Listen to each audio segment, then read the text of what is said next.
Bueno, si alguien tiene algo de conocimiento, experiencia, algo mucho sobre el tema petróleo o algunas ideas, por favor, le agradecería. Bueno, yo no me dedico exactamente a petróleo. Yo veo todo el tipo de contaminantes que no pueden ser degradados actualmente.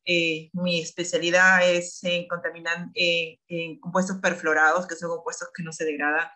Y mi investigación se basa en eso, en métodos de remediación, buscando métodos de remediación que puedan degradar estos contaminantes que actualmente se encuentran pues, contaminando todo el ambiente, tanto el suelo, agua subterránea, aguas superficiales, agua potable. Y también estudio método, o mejor dicho, veo cómo estos compuestos pueden ser tóxicos no solo para el ser humano, pero también para diferentes organismos del ecosistema. En cuanto a lo que mencionamos, esto como lo comenté cuando pasó lo de Rexol, hubo un muy mal manejo ah, de la solución del problema. Usualmente acá en Estados Unidos el derrame de petróleo es algo muy usual, es muy común. Prácticamente cada semana tenemos derrames de petróleo. Justo cuando hubo el derrame de petróleo en Perú, la misma semana hubo un derrame de petróleo muy cerca de donde vivo. La gran diferencia es en la acción. Cuando hay un derrame de petróleo aquí, en horas, no solo la empresa llega a retener y evitar que el petróleo siga avanzando, sino también el Estado. En Estados Unidos tiene organizaciones que están ya organizadas para ir y verificar de que la empresa está exactamente tomando las acciones adecuadas. No esperan días, no esperan horas, es inmediato.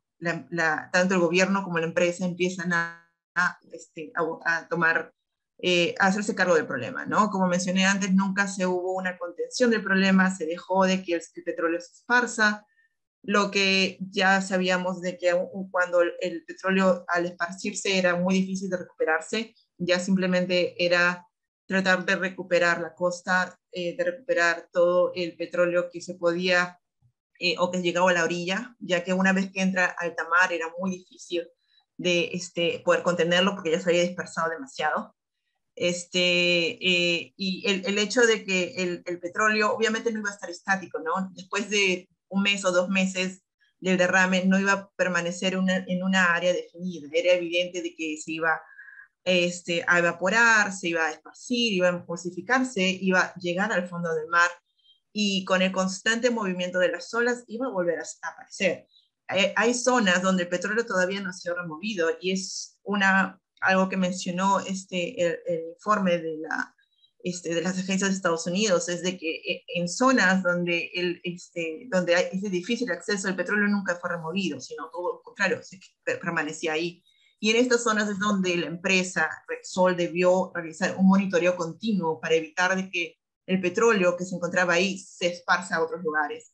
Y se debió simplemente monitorearse para buscar una degradación natural, ya que era muy difícil esas áreas para poder acceder con los skimmers o con otros sistemas que existen. Esto no es una tecnología nueva, es una tecnología ya bastante antigua y que se tiene y que se utiliza en diferentes países. Actualmente, lo que se tiene que verificar, yo he leído de que el petróleo está saliendo del fondo del mar y por eso que se ha visto imágenes de petróleo en las playas.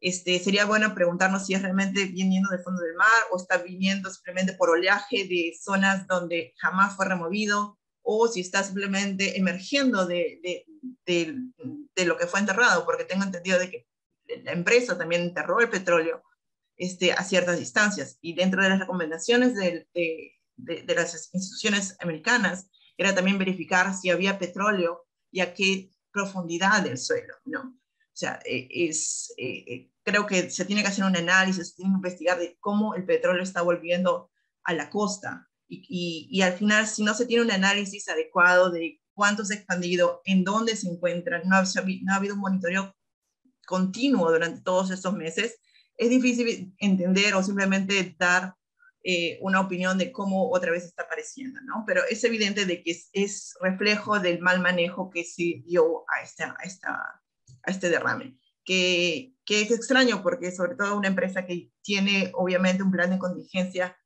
establecido que no ha podido implementarlo adecuadamente en el momento del accidente, ¿no? Otra cosa que también se tiene que analizar es no simplemente el hecho, nosotros vemos el efecto del petróleo en el mar, porque lo vemos físicamente, pero no estamos viendo cuál efecto va a causar a los diferentes organismos que se encuentran ahí. Es necesario verificar si vamos a perder alguna especie marina o algunos organismos debido a la contaminación por metales, por diferentes compuestos aromáticos presentes en los hidrocarburos, ¿no? Es un análisis que también debería empezar a hacerse, tanto por la empresa y supervisándose por el Estado. Somos un grupo de investigadores ambientales que actualmente venimos trabajando en diferentes temas del medio ambiente. Algunos trabajan en cambio climático, otros en remediación, y nos hemos formado con la intención, obviamente, de focalizar nuestras especialidades y focalizar todo lo que hemos aprendido durante nuestra educación. Muchos somos de maestría, muchos son de maestría, doctorado, otros ya vienen trabajando en el extranjero y muchos de ellos se encuentran acá. Los invité a esta charla. Recientemente, Prociencia ha convocado a proyectos, a aplicar proyectos para limpiar la playa de petróleo, particularmente las piedras, ¿no?, que están manchadas de petróleo, ¿ya? Y sobre este particular, yo no sé si han coordinado con el MINAM, porque es muy loable este tipo de convocatorias, porque destinará dinero para investigadores que tengan una propuesta sobre esto. Sin embargo, hay algunos detalles que más o menos obstaculizan esto, en el sentido de que este tipo de propuestas está enganchado a tener ya una investigación prácticamente hecha a nivel de laboratorio, para que consecutivamente pueda escalar a una aplicación. Entonces, por ese lado es que a veces no se puede postular, porque en nuestro laboratorio un grupo de estudiantes de maestría trabajó, por ejemplo, en los ferratos. Los ferratos son óxidos de valencia 6, activados justamente con un poder de oxidación que podía hacer este trabajo de atacar el petróleo y digamos, oxidarlo, romper cadenas a partículas más ligeras, que con eso ya los microorganismos podrían después hacer su papel de la digestión, ¿no?, y ir desapareciendo, ¿no? Pero a veces no se puede postular justamente por estos ganchos que tiene. Yo creo que una buena acción sería coordinar con estas fuentes de financiamiento, que su aporte es muy importante, pero se tendría que enganchar bien sobre los mecanismos también para facilitar la participación. Sí, en realidad Concitec tiene fondos para ello.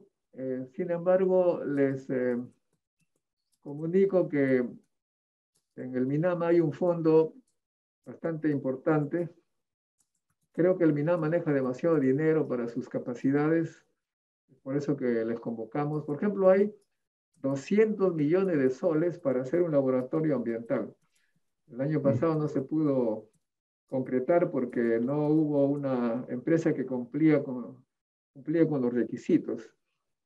Creo que ustedes, los peruanos del mundo, si se organizan adecuadamente entre ustedes, se puede conseguir muchos fondos a través del Fondo para el Ambiente del MINAM, pero para ello obviamente requiere pues una coordinación de los profesionales. Por eso Jenny, cuando nos hablaba de personas relacionadas con el petróleo, podría hacerse una institución o una colaboración internacional de peruanos en el extranjero sobre el tema del petróleo. Entonces la pregunta es si hay alguien que puede añadir algo más sobre el petróleo. Si no, pasamos a otro tema que también es importante. Me refiero a la segunda reforma agraria que ha mencionado y convocado el profesor Pedro Castillo. La segunda reforma agraria, bueno, la primera, como ustedes saben, significó repartir terrenos a los campesinos. sabemos que los terrenos pues, en sí no tienen gran valor si es que no hay conocimiento de por medio. Y la segunda reforma agraria lo que pretende es precisamente capacitar, dar tecnología para que ellos, los campesinos, se defiendan mejor, produzcan mejor, con mayor eficiencia. Y hay una gran oportunidad en realidad en este momento. Ustedes saben que la famosa frase, la crisis abre oportunidades. Y también ustedes saben muy bien que se anuncia una hambruna mundial. Una hambruna mundial significa que no vamos a tener alimentos. Y en ese sentido es una gran oportunidad para las comunidades peruanas que producen una diversidad increíble de productos vegetales, alimenticios, etcétera. Y sería una gran oportunidad para ellos. Van a vender sus productos bastante con precio justo o bastante caros, pero para ello requieren tecnología. Y en este caso, Adolfo Posadas, hace tiempo que lo vengo siguiendo, él utiliza la ciencia y la tecnología para aumentar la productividad de los campesinos del campo, los agrícolas. A ver si nos puede decir algo, qué podríamos hacer, Adolfo, por favor, al respecto. No, decía de que es un tema importante y lo conozco bastante bien. La primera reforma agraria yo tenía más o menos 10 años, 12 años, pero recuerdo mucho los problemas que tuvieron esa reforma. Uno de los puntos fundamentales fue justamente dar las tierras a gente no capacitada, y eso atomizó la agricultura en el Perú. Por falta de tecnología, por falta de políticas adecuadas y todo eso, ¿no? Entonces, en una segunda reforma agraria, pues si no hay tecnología no tiene sentido. Entonces, desde ese punto de vista, pues hay que implementar tecnología a los pequeños y medianos agricultores, porque ellos son los que van a necesitar producir más justamente para esta hambruna que mencionas, pero sin tecnología pues no se puede. Ahora, esa tecnología está disponible. Existe ya la tecnología para, digamos, mejorar los cultivos, ser más sustentable, hacer, digamos, la producción más productiva por hectáreas a través de tecnologías adecuadas para determinadas regiones. El Perú es muy diverso geográficamente. Bueno, por algo es el país que más diversidad tiene. Creo que son 80 pisos de biodiversidad que tiene el Perú, ¿no? Entonces, cada sitio tiene sus propias peculiaridades, sus propias características, y esas tecnologías hay que adaptarlos a cada lugar, ¿no? Dependiendo del tipo de suelo, dependiendo de la altura y también dependiendo de las comunidades campesinas que están localizadas en esos lugares, ¿no? Entonces, mi punto de vista de esa reforma es que la reforma tiene que ir acompañado con un paquete tecnológico. Y eso, por ejemplo, podría manejarlo, pues, no sé, creo que han lanzado nuevamente el Banco Agrario, ¿no? Entonces el Banco Agrario puede digamos, vender tecnología, dar, por ejemplo, dinero, préstamos a los pequeños agricultores, pero con un paquete tecnológico. ¿Para qué? Para que esa comunidad, ese campesino, ese productor pequeño, ¿no?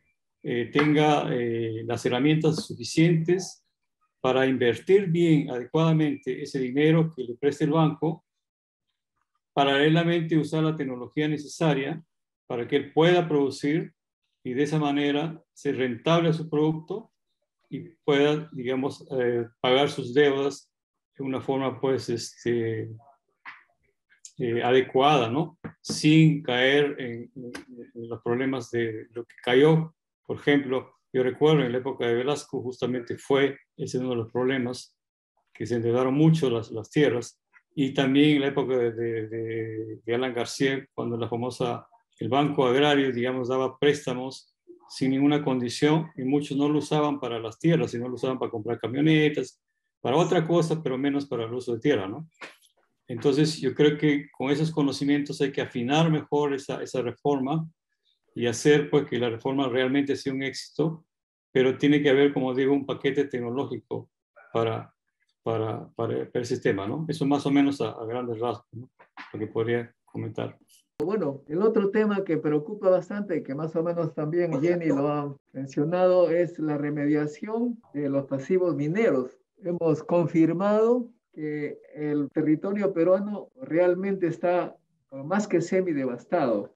Por todo lado hay contaminación del agua de una manera extrema, no hay vida, los ríos están colorados, rojos, de todo tipo, porque algunas minerías siguen vertiendo sus drenajes de aguas contaminadas y el Ministerio del Ambiente se ve inundado por reclamos y visitas. También vienen visitas que de manera justa están indignadas, como sus hijos están contaminados con plomo y otras sustancias en la sangre. Y claro, las empresas mineras se han llevado las ganancias jugosas y nos han dejado pasivos ambientales que para remediarlos, no sé si exagero, pero se requiere usar más plata de lo que dejaron por los impuestos o lo que fuera. Es una cosa impresionante. Eso es lo que hemos heredado y todos quieren que se resuelva ya, cosa que es un poco complicado.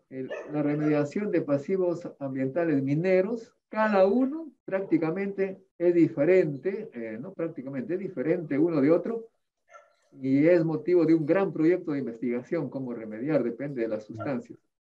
No sé si entre ustedes hay alguien que, ya Jenny ha hablado algo, pero algo que tiene que ver con los pasivos ambientales mineros, cómo remediarlos. Ahí, por ejemplo, hay dinero para aplicarlo y finalmente darle a las empresas que desean participar en esa remediación. No sé si alguno de ustedes tiene ideas al respecto, remediación de pasivos mineros. Yo podría comentar una cosa, tal vez y ahí alguien más podría complementar. Lo que dices es muy cierto, me consta, yo entre el 2008 y el 2012 hice un estudio en todo el Perú sobre el secuestro de carbono por los suelos. Entonces hicimos un experimento desde el sur, de Hilo, hasta pasando por Puno y San Juan del Oro. Entonces vimos ahí realmente lo lamentable que estaba ocurriendo con las empresas mineras, ¿no? Cada vez los pueblos aledaños a las minas eran más pobres y la calidad de vida estaba empeorando. Entonces, las aguas contaminadas, como ya se mencionó, ¿no? Usan el mercurio para extraer el oro, usan agua limpia, agua del subsuelo, ¿no? Y todo eso, pues, lamentablemente se contamina, ¿no? Entonces, es un pasivo muy, muy grande, como dice Modesto, ¿no? A mí me consta, yo soy de Chanchamayo, entonces las veces que iba, por ejemplo, la mina que yo cuando era muchacho, digamos, niño, podía bañarme en el río, pescar, ¿no? Pero ahora ya no se puede hacer eso porque los ríos más, digamos, caudalosos de Chanchamayo están contaminados. Entonces hay pocas oportunidades, digamos, para recrear, digamos, en ese sentido, ¿no? Entonces todo eso es lamentable. Complementando a eso, con la viceministra Elizabeth, estamos viendo la parte, por ejemplo, de cómo descontaminar el lago Titicaca. Y las tres fuentes principales de contaminación son, para el lago Titicaca, por ejemplo, las aguas hervidas, ¿no? Que vienen de todos los pueblos, los distritos que están aledaños al lago. Digamos, la poca educación ambiental de las comunidades que también viven, y las minas, ¿no? Que ya se ha hablado bastante, y sobre todo desde el punto de vista de depósitos de los relaves, ¿no? Entonces ahí lo que parece que ahí hay un problema, o esto no sé si ya lo están resolviendo eso, que dentro de la ley las minas son juez y parte, o sea, ellos mismos deciden quién les hace el estudio del impacto ambiental. Y eso está mal, ¿no? Porque el que hace el estudio de impacto ambiental tiene que ser algo, pues, ajeno a las minas para que pueda hacer una evaluación, digamos, imparcial de todo lo que está causando, digamos, ese impacto por las minas, ¿no?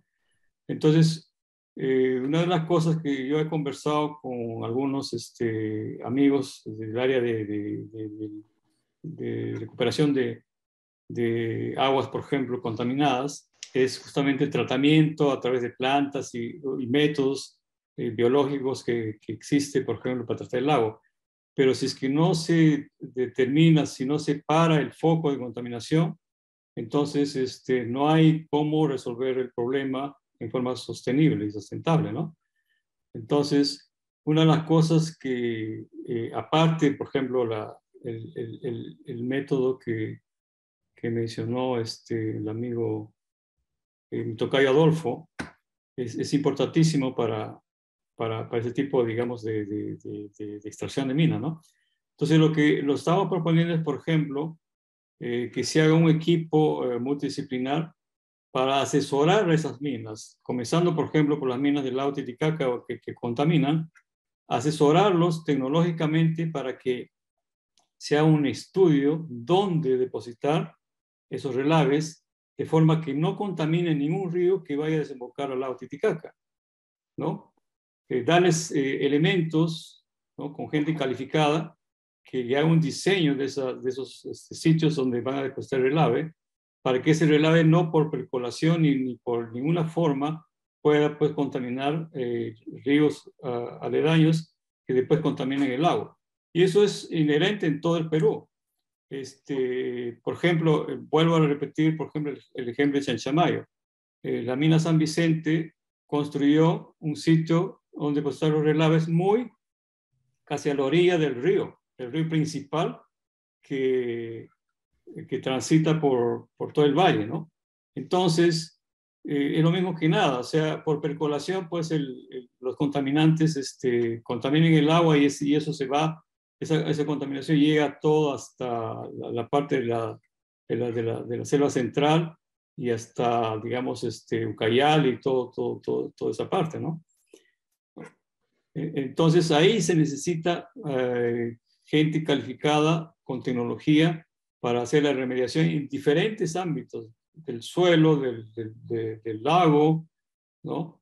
De las comunidades mismas campesinas que viven en las regiones andinas, y etcétera. Entonces yo creo que ahí hay un potencial muy grande de toda la ciencia en general puede contribuir para revertir todo ese problema, ese impacto que ha causado y está causando las minas en el Perú. Eso más o menos mi comentario. Gracias, Alfa. Bueno, no sé si habrá alguien que puede comentar esto sobre pasivos mineros. Ken Takahashi. Sí, gracias, maestro. No, un aporte nada más, para poner conocimiento que en el Instituto Geofísico del Perú se ha implementado recientemente un laboratorio de sedimentos de última tecnología, donde se puede hacer análisis físico, químico, isotópico de los sedimentos y del agua y de los suelos. Entonces eso podría ser bastante importante para poder evaluar justamente los efectos que pueden tener los relaves mineros en las comunidades finalmente, ¿no? Entonces para que, digamos, tengan en consideración este recurso que tenemos y sobre todo, como mencionaste también, el laboratorio ambiental que quieren implementar, ahí habría que buscar las sinergias, ¿no? Para evitar, digamos, estar duplicando el esfuerzo que tanto nos ha tomado. Ahora, también está aquí el doctor Sergio Moreira, que es el responsable del laboratorio, no sé si él de repente quiera complementar un poco sobre esto. Buenas tardes con todos. Está Sí, Elian Flores ha levantado la mano. Bueno, primero me presento muy breve. Mi nombre es Elaine Flores. Soy médica peruana, epidemióloga y actualmente soy fellow de investigación de salud planetaria en la Universidad de Londres de Higiene y Medicina Tropical y la Universidad de Stanford. Yo estoy trabajando, o sea, un tema que realmente siento que nos concierne a todos desde todos los puntos de vista que están mencionando, la pérdida ecológica, ¿no? Causada por las actividades humanas y económicas extractivas. Y existe mucha evidencia de su impacto en tanto directa e indirectamente en la salud física de estos químicos, pero yo actualmente estoy viendo también que existe un fuerte impacto en el bienestar hay desórdenes mentales en las comunidades afectadas. El tema de mi trabajo es tratar de ver cómo, tanto utilizando la tecnología como métodos que promuevan tanto la salud física como mental para las actividades más afectadas, no solo por las actividades de contaminación, o sea, que causan la contaminación, sino también por la pérdida ecológica. Algo que mencionó uno de los doctores que me antecedieron es cómo, o sea, las mismas personas que viven directamente, o sea, y sufren estos pasivos de la contaminación, pero también están viendo cómo sus mismos, digamos, las zonas donde ellos actualmente vivían, ya ni siquiera los pueden utilizar para poder recrearse, ¿no? Yo hace poco he recolectado datos en regiones en Puno, tanto en la isla de Amantaní como en las regiones que rodean al lago Titicaca. La contaminación es muy fuerte allí y muchas de las cosas que se menciona es cómo se ha permitido llegar a eso, ¿no? Algo que era emblemático de la zona, cómo se está perdiendo y eso les causa mucho malestar, pero también afecta de una manera que no está siendo ni diagnosticada ni tratada adecuadamente y tampoco tienen acceso para poder recibir soporte o ayuda, ¿no? Eso creo que es un tema que realmente creo que de una manera transversal deberíamos considerar siempre ahora que se está pensando en cómo reaccionar y tener paquetes de tecnología, cómo poder trabajar mano con las comunidades afectadas. No olvidar que tendríamos también que reconocer el impacto tanto en la salud mental como en la salud física. Ese era solo mi comentario. Gracias. Gracias, amigo. Bueno, la idea es, el profesor Castillo, quisiera él escuchar de primera voz, digamos, la opinión que tienen ustedes. Si es posible que ustedes se organicen a nivel internacional para, con los fondos que tiene el gobierno y la cooperación internacional, pues puedan participar. En este momento, por ejemplo, se va a invitar al grupo de la TAMU en Estados Unidos, que donde está Jorge Seminario, van a venir a ver el tema del petróleo. No sé si alguno se puede unir a ellos. Esa es la idea, por favor. Denis, ahora sí. Denis, pues es un antiguo amigo que por mucho tiempo ha vivido muy feliz en la selva, pero ahora la selva está contaminada, deforestada, etcétera, etcétera. Vemos que no debe estar muy contento, Denis. Gracias, Modesto. Gracias a todos. Es un placer conversar con ustedes e intercambiar algunas experiencias. Primeramente, quiero poner a disposición lo que ha desarrollado el Instituto de Investigación de la Amazonía Peruana en lo que es restauración de áreas por la minería ilegal en Madre de Dios. Son más de 100.000 hectáreas que están completamente degradadas. Entonces, el IAP ha trabajado utilizando tecnología simple, utilizando plantas nativas, primeramente creando un ambiente de tal manera que lo que parece una tierra, parecido a la luna, se vuelva tierra, darle vida al suelo. Y darle vida al suelo significa darle nitrógeno, bajar la temperatura, y eso se logra con leguminosas de rápido crecimiento y rastreras. Después de eso se incorporan los árboles. Los árboles ya van a encontrar el ambiente adecuado, menos temperatura, más macrofauna, más vida, y los arbolitos van a crecer mejor. Esa tecnología lo hemos desarrollado en Madre de Dios, que puede ser aplicada en otros lugares para restaurar áreas por minería ilegal. Amigos, el IAP pone a disposición esa experiencia para justamente aplicarlo en otros lugares fuera de Madre de Dios, o áreas también de Madre de Dios que cada vez son mayores, las áreas deforestadas. Bienvenidos al mundo amazónico. Es fabuloso trabajar acá y vivir en la Amazonía. Ciertamente, ciertamente. Yo ingresé a la selva peruana en el año 1969.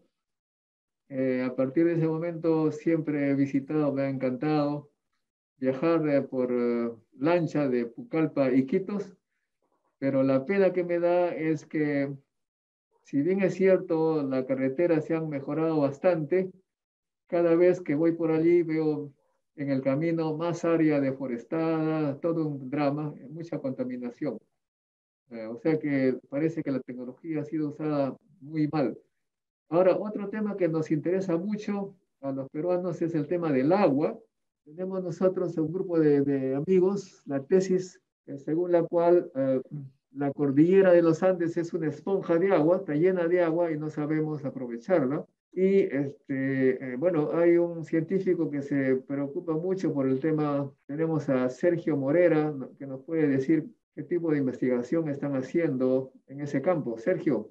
Sí, doctor Modesto. Buen día, gracias por la oportunidad. Complementando a la participación del doctor Ken, el Instituto Geofísico del Perú tiene un laboratorio con tecnología, digamos, para analizar la parte física, química e isotópica en los sedimentos y en los suelos. Entonces, la peculiaridad, tal vez, a diferencia del laboratorio del IPEN, es que el IGP conoce bastante sobre el tema de hidrología, tanto en la parte del Pacífico como en el lado amazónico. Entonces, creo que nuestro conocimiento puede ayudar bastante para entender los procesos que ocurren en el tema de la contaminación natural de los ríos, puesto que en los ríos, a nivel de país, es difícil pues hablar solamente del agua, lamentablemente por la gran masa, el volumen de suelo que alberga los Andes. Siempre que hablamos de agua vamos a tener que hablar de sedimentos, y los sedimentos son pues quienes adhieren, transportan los contaminantes y también nutrientes. Y lo que usted indica, doctor Modesto, es cierto. O sea, hablar de sedimentos no es solamente hablar de desastres, porque estos también facilitan las inundaciones en las planicies, ya sea en los valles o a lo largo de la costa peruana.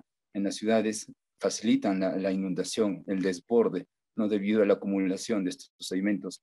Pero también en la cabecera de cuenca generan los colchones, como nosotros le llamamos, o generan grandes depósitos de sedimento que permite almacenar el agua de una manera mucho más eficiente incluso que una laguna, porque la laguna está expuesta pues a los rayos del sol, a las condiciones climáticas, al viento.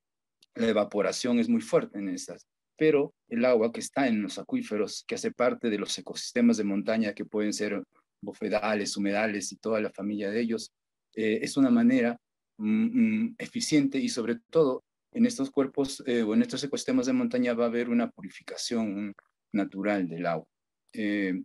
Entonces, eso básicamente, como investigadores en el IGP, ponemos nuestro conocimiento a vuestro alcance, y estamos listos pues para colaborar con cualquier grupo. Y nada, doctor, gracias por la oportunidad. Muy bien, para terminar la reunión, le decía que de las comunidades de la selva, de la sierra, que han mantenido la biodiversidad y algunos la hacen evolucionar con sus técnicas especiales, el Perú es, como dicen, mega diverso, y la selva tiene pues allí una gran posibilidad de sacarnos del hambre con la hambruna que viene. Y tenemos a Carmen García, la presidenta del YAP, que nos puede dar algunas pistas de la variedad genética que ofrece la selva y que puede ayudarnos en estos momentos que van a venir de grandes dificultades alimenticias. Carmen, por favor. Muchas gracias, Modesto. Muchas gracias a todos. Efectivamente, característica principal de la Amazonía es su mega diversidad biológica, ¿no? Nosotros estamos trabajando sobre ello dentro del Instituto de Investigaciones de la Amazonía Peruana desde varios campos, ¿no? Tanto conocer la biodiversidad para repotenciarla, generar nuevos paquetes tecnológicos en base a esa biodiversidad. El IAP, como parte del Ministerio del Ambiente, trabaja solamente con especies nativas, ¿no? Pues potenciándolas. Con esta disminuyendo las presiones que existen sobre estas especies en los ambientes naturales, pero también el IAP está generando el mayor banco de información genética sobre esta diversidad biológica, ¿no? ¿Para qué? Para poder nosotros conocer los ecosistemas acuáticos, por ejemplo, ¿no? Para saber nosotros cuál es nuestro valor en cuanto a diversidad, cuáles son sus potencialidades ecológicas, económicas, ¿no? Y biológicas. Siempre los políticos nos preguntan, ¿por qué proteger la Amazonía? ¿Por qué debemos no convertir la Amazonía en pastizales, por ejemplo, cultivo de ganado, ¿no? Porque ¿dónde está? La potencialidad está ahí, en esa diversidad biológica. Entonces el IAP está generando esa información. Estamos generando la mayor cantidad de barcodes posibles, ¿no? En nuestro laboratorio.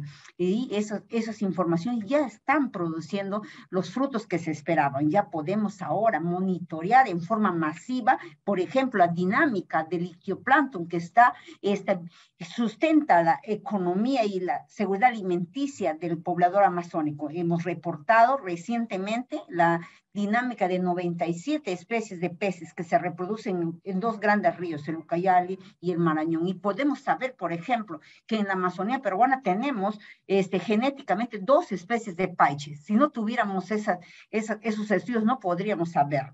Y ahora, actualmente, estamos colectando agua, ¿no?, de diferentes ecosistemas para ver la diversidad específica a través del DNA ambiental, ¿no? Y estamos evaluando, por ejemplo, en la reserva Pacay-Samiria, si esta reserva cumple con su papel de preservación de la diversidad biológica, hacer un comparativo con sus zonas de amortiguamiento y lagos que están fuera de esta área, ¿no? Entonces, como ustedes pueden ver, la diversidad biológica tiene que ser conocida para poder nosotros entenderla y poder así valorarla. Si no le damos eso al decisor de política, no entiende por qué.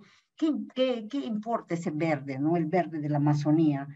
¿Qué significa? Ahí está el tesoro. Nosotros, como Instituto de Investigación de la Amazonía Peruana, tenemos que ver más allá de lo que un simple observador ve, darle una potencialidad a estos recursos. Gracias. Muchas gracias.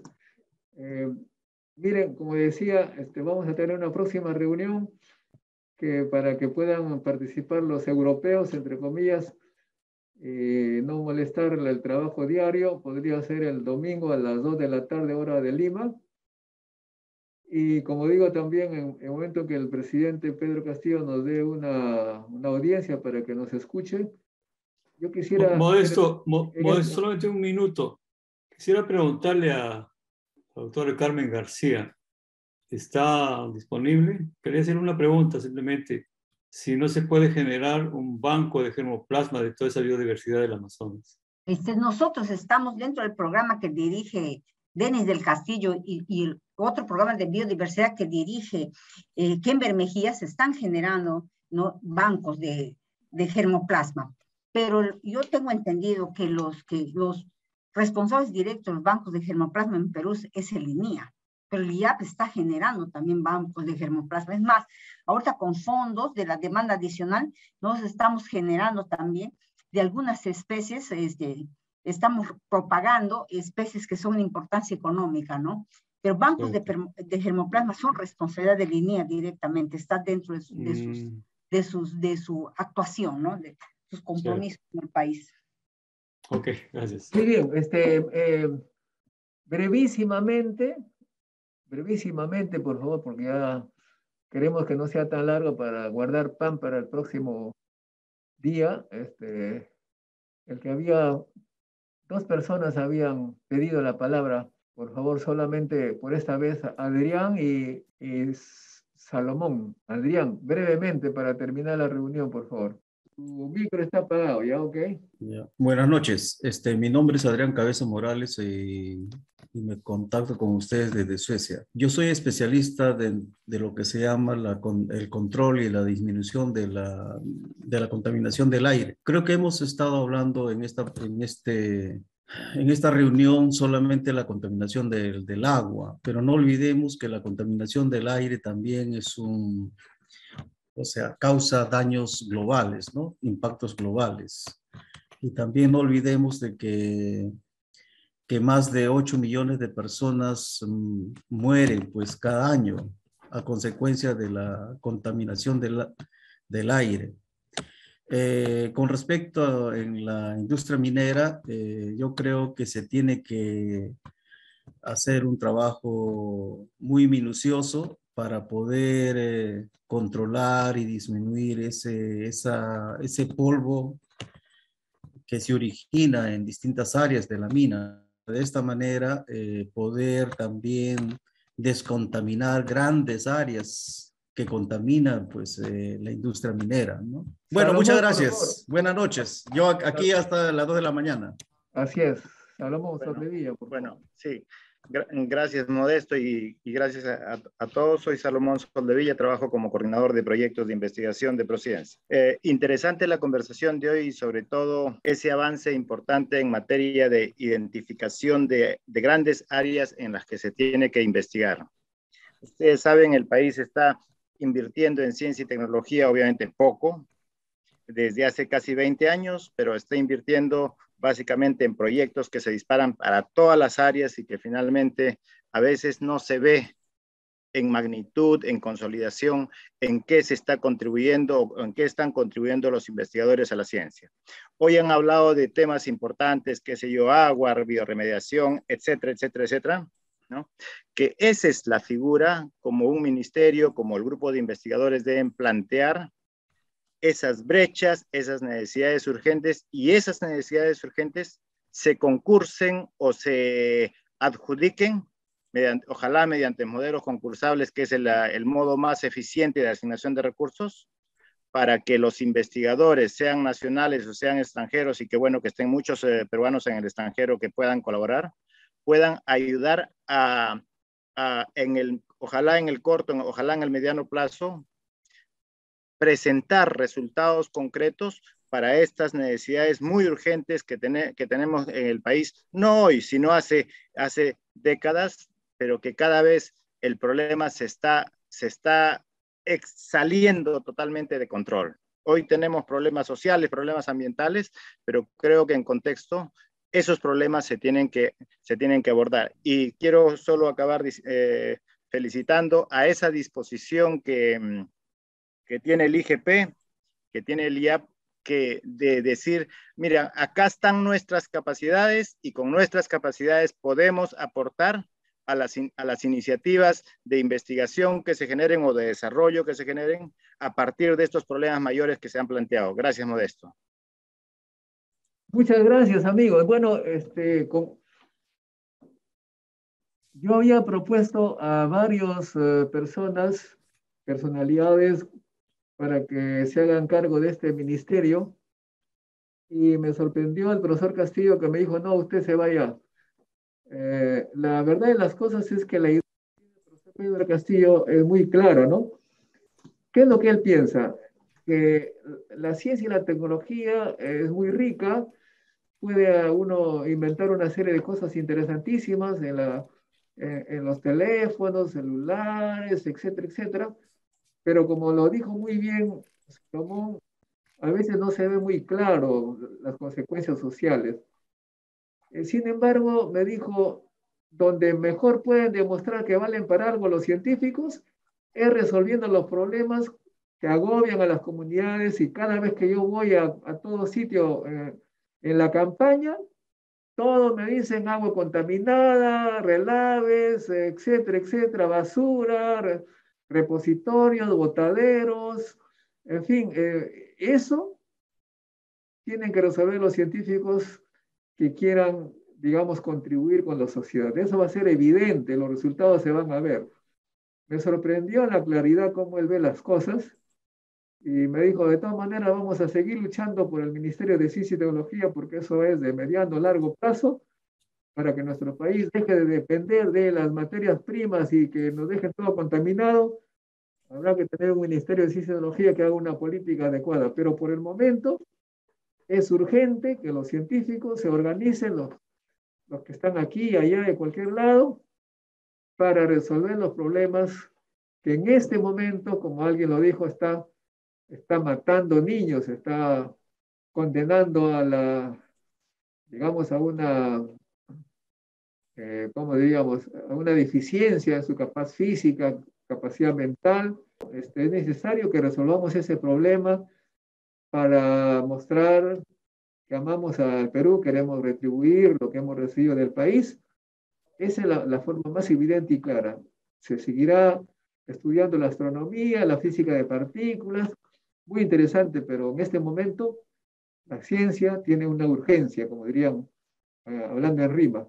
Por eso realmente yo los felicito, les agradezco. En principio nuestra próxima reunión sería el domingo a las 2 de la tarde, hora del Perú. Y en cualquier momento pues nos comunicamos con el profesor Castillo para que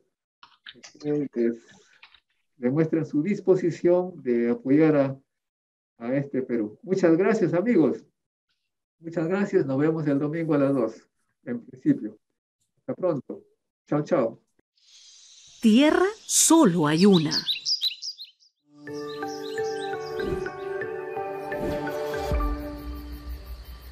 Siempre con el pueblo. Gobierno del Perú.